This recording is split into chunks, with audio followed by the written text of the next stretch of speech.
เป็นจะได้เพียงท่านไม่ขายเนาะตัวมือเสื้อต้อนรับ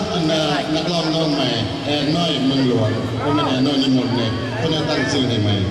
เพราะมีแอนน้อยนิมนต์มีแอนน้อยเมืองหลวงประบาเพิ่นได้เกิดถึงตัวใหม่มาแล้ว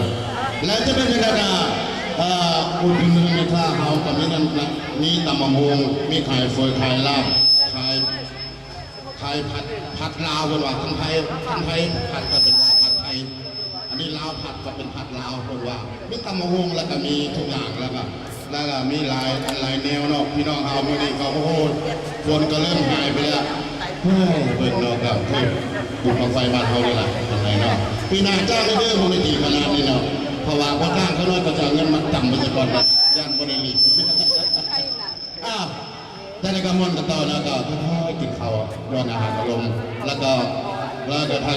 เจ้าบ้านใหญ่เป็นมาหูมันจะเต็มที่คุณว่าจะเลยก็เสียเขาแจ้งบอกว่าอาหารของเขาก็ราคาจำเนาเนาะแล้วก็ราคาเป็นกันเองก็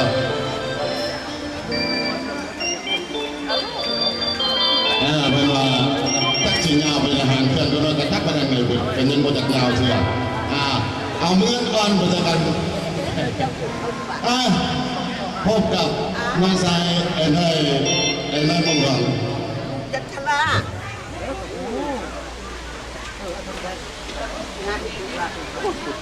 จะเอาคืนกินเขาเล่าอยู่แล้วเอาเพลงละมงสักก่อนนะเป็นสุดท้ายใครสักครับเจ้าดิเอาละมงไปบ่าวไทยมั่งไงบ่าวไทยองค์หักสาวเดียเราเป็นจังหวะ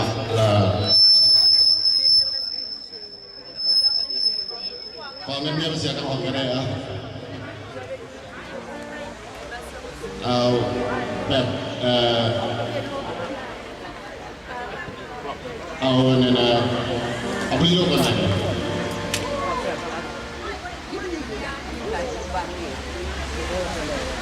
ตอนนี้ก็ก็เส้นนักร้องคนนี้เด้อพี่น้องเลยนักร้องผู้ชายมันหลายครับนักร้องคนนี้ละหางเครื่องก็ได้แต่นักตูจูดูใส่เมื่อไปแห่ขึ้นหลายใช่ป่ะเมื่อนี้ก็ไม่เห็นไปขายเครื่องเป็นเบิร์ดพ่อเนี่ยอาจารย์ก็พี่น้องเราผู้ชมเขาช่วยเบิ่งแย่งกันแบบมาลามเนาะพ่อแม่พี่น้องเขาทุกคนช่วยคนละไม่เลยมือวัดจะได้งามขึ้นไปเป็นว่าวัดที่กับเราคุ้มที่ของไทยเราพ่อแม่พี่น้องก็เป็นของมันปู่ย่าตายายของเราเป็นสั่งไว้เพื่อลูกหลานนี่แหละเป็นอนุรักษ์ว่าเราเป็นบุญ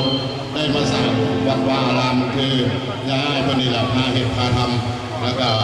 มีหลายภาคส่วนแล้วก็เอาความเข้าใจทางภาคส่วนทางนอกทางในและทาง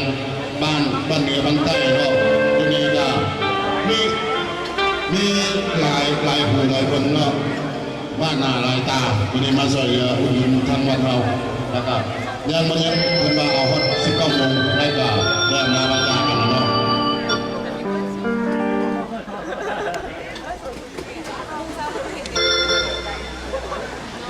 เวลาเอาเพลงเก่งๆก็จะเข่าจะเฝ้ายาวไว้ลาย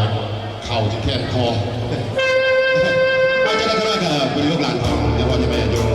ตรงนี้ที่จะหาก็ได้ไปหากินอยู่ร้านอาหารก็ไม่ค่อยมีผู้ยามันเลยแล้วก็มื่อนี้มันพักก็ได้มาดีมันพี่น้องเขาเลยฟังเพลงเก่งๆไปจะทำก่อนบนลงไปนะอาจารย์